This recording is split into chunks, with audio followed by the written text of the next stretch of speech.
नमस्कार दोस्तों, मैं सृष्टि जैन। आज हम बात करेंगे एक ऐसे ऑपरेशन की जिसे न सिर्फ पाकिस्तान के आतंकी कैंपों में खलबली मच गई बल्कि पूरे देश को भारत का एक नया रूप दिखा। यह है ऑपरेशन सिंदूर। एक सर्जिकल स्ट्राइक नहीं बल्कि एक ऐसा जवाब जो इतिहास के पन्नों में लिखा जाएगा।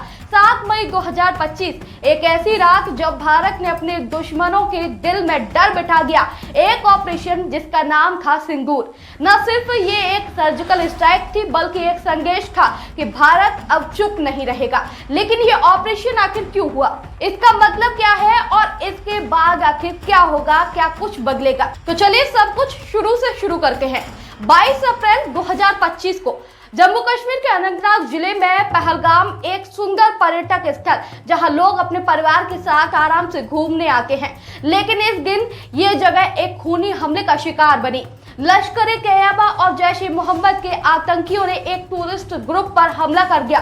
25 भारतीय और एक नेपाली नागरिक इसमें मारे गए। बीच सड़क पर परिवार के सामने लोगों को गोली मार दी गई।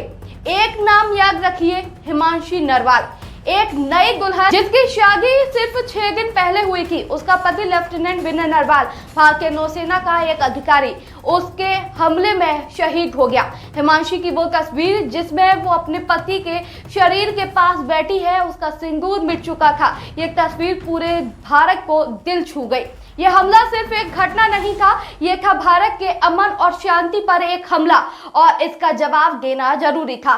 15 दिन बाद 7 मई 2025 की सुबह जब दुनिया सो रही थी, भारत के 3 सेनाएं, थल सेना, नौसेना और वायुसेना एक साथ आई एक मिशन के लिए जिसका नाम रखा गया ऑपरेशन सिंदूर। क्या ऑपरेशन में भारत ने पाकिस्तान और पाकिस्तान के कब्जे वाले कश्मीर यानी कि पीओके के 9 आतंकी कैंपों को निशाना बनाया। ये कैंप लश्कर-ए-तैयबा, जैश-ए-मोहम्मद और हिजबुल मुजाहिदीन जैसे आतंकवादी संगठनों के हैं जो भारत के खिलाफ साजिश रच रहे हैं। ये हमले कहां हुए तो आपको बता दूं, बहावलपुर, पाकिस्तान जैश-ए-मोहम्मद का मुख्यालय, जहां 2001 के संसद हमले और 2019 के पुलवामा हमले के मास्टरमाइंड मसूद अजहर के लिंक है।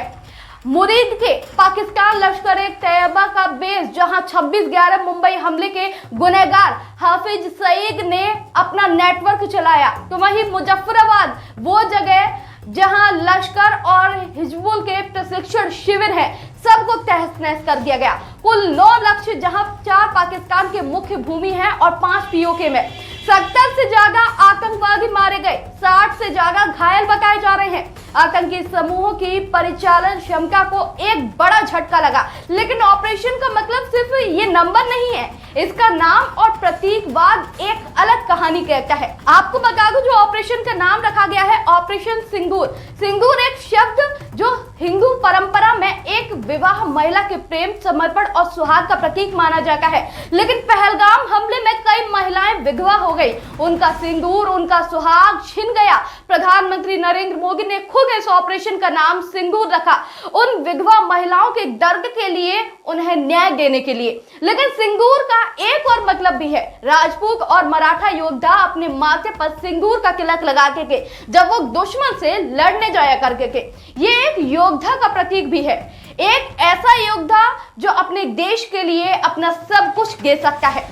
ऑपरेशन सिंदूर एक तरह से भारत के उसी योद्धा रूप का प्रतीक है जो न्याय के लिए लड़ता है लेकिन शांति के लिए भी काम करता है। ये नाम सिर्फ एक सैन्य ऑपरेशन का नाम नहीं था, ये था एक सांस्कृतिक और भावनात्मक संदेश जो हर भारतीय के दिल तक पहुंच गया। भारत ने पहले भी सर्जिकल स्ट्राइक की है। 2016 में उरी हमले के बाद पीओके में सर्जिकल स्ट्राइक हुई और 2019 में पुलवामा हमले के बाद बालाकोट एयर स्ट्राइक। लेकिन ऑपरेशन सिंदूर सबसे अलग आखिर क्यों है, आपको बताती हूँ। पहली बार भारत ने 9 लक्ष्यों को एक साथ हिट किया और वो भी पाकिस्तान के गढ़ में, जैसे बहावलपुर और मुरीद के। ये पहले कभी नहीं हुआ था। घूमने वाले ड्रोन और सटीक युद्ध सामग्री का उपयोग जो बालाकोट से भी अधिक उन्नत था। ये दिखाता है कि भारत की सैन्य क्षमता में कितना बदलाव आया है। ऑपरेशन का नाम सिंदूर रखकर भारत ने एक भावनात्मक और सांस्कृतिक तार छेड़ा जो हर घर तक पहुंचा। कांग्रेस से लेकर बीजेपी तक सबने इस ऑपरेशन को समर्थन दिया। राहुल गांधी, मल्लिकार्जुन खड़गे, असदुद्दीन ओवैसी जैसे नेताओं ने भारतीय सशस्त्र बलों की तारीफ की है। ये एक दुर्लभ क्षण था जब भारत के सभी राजनीतिक दल एक साथ खड़े थे। ऑपरेशन सिंदूर के बाद ये सवाल है कि अब आगे क्या? पाकिस्तान के एलओसी पर संघर्ष विराम का उल्लंघन किया है और उनका सैन्य जवाबी कार्रवाई के बाद की जा रही है। भारत ने भी अपनी तैयारियां दिखाई। हवाई अड्डे बंद हो गए, मॉक ड्रिल शुरू हो चुकी है और वायु रक्षा हाई अलर्ट पर है। ये साफ है कि भारत किसी भी तरह के जवाब देने के लिए तैयार है। लेकिन बड़ा सवाल ये भी है कि क्या पाकिस्तान अपने आतंकी शिविरों को बंद करेगा? विदेश सचिव विक्रम मिश्री ने कहा कि पाकिस्तान सीमा पार आतंकवाद का सुरक्षित ठिकाना बना हुआ है।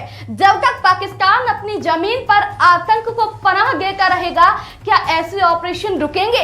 ये सवाल है दोस्तों ऑपरेशन सिंदूर सिर्फ एक सैन्य ऑपरेशन नहीं है, ये है एक जवाब उस दर्द के लिए जो हर उस परिवार ने महसूस किया जो अपनों को खो चुका है। ये है एक संदेश, भारत अपने नागरिकों की सुरक्षा के लिए कुछ भी कर सकता है। लेकिन यह भी याद रखना जरूरी है कि शांति के लिए हमें अपने अंदर एकता और संघर्ष का रखनी होगी। एक ऑपरेशन जो न सिर्फ आतंक के खिलाफ लड़ गया, हर भारतीय के दिल में एक नई उम्मीद जगाया।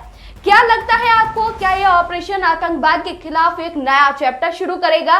दोस्तों अपने विचार हमें कमेंट में जरूर बताएं। मिलते हैं एक नई कहानी के साथ और नए मोड़ के साथ। तब तक के लिए आप बने रहिए हमारे साथ, देखते रहिए जन टीवी भारतवर्ष। जय हिंद।